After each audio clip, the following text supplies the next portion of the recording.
I didn't enjoy Little Nightmares that much. I figured it was best for me to just come out and say it, and then explain why along the way. The game isn't bad, and I didn't have a terrible time with it. It's just that I don't think this game is for me. I went in with high hopes, especially considering how well regarded this game is, but it just didn't click. And that surprised me, because I actually like platformers quite a bit. For me, they represent something essential about video games. You know, back in the day, the term video game was practically synonymous with platformer. But even today, to me, it is the genre that best captures the trial and error core of gaming. And I really like that. See, I like repetition, doing the same thing over and over again, failing and failing again, until slowly, gradually, you start getting better. Progress in that context feels real. It's not just about getting further and further into a story, it's about you, as a player, becoming more skilled, more aware, more in sync with the game. And that's where Little Nightmares started to fall short for me. There's no real room for improvement, no channel for growth. Yes, you move forward, and yes, you uncover more of this strange, unsettling world, but that progress is entirely narrative. Once you've internalized the mechanics, the game doesn't really evolve.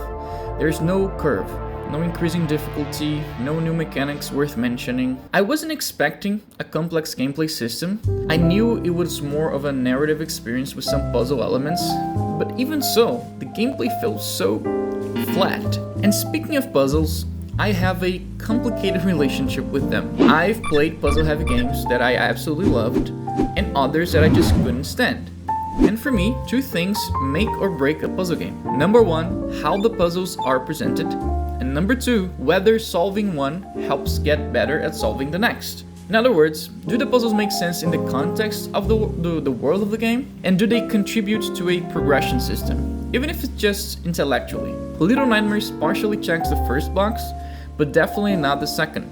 The puzzles don't build on each other. You don't develop a feel for how to solve them. There's no mental muscle being exercised over time. Actually, a lot of the puzzles are so straightforward that calling them puzzles might be a stretch. The only one that stood out was this one.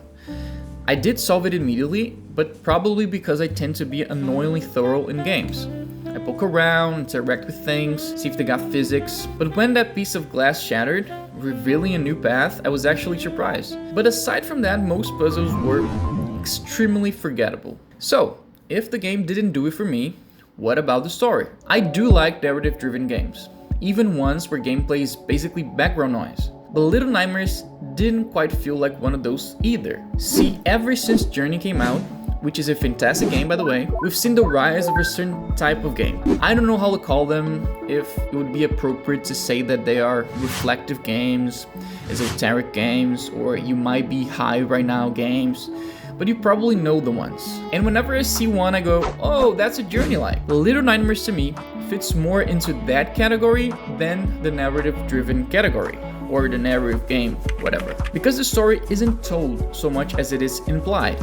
Everything is vague, symbolic, open for interpretation. The goal seems to be giving you, the player, a personal journey, even if everyone else is technically playing the same thing. I had my own interpretation of Little Nightmares' story, of course. And from what I read on the subreddit, everyone else does too, which is very cool. But for me, it just didn't land. I didn't hate it, I just didn't care. The atmosphere, fantastic.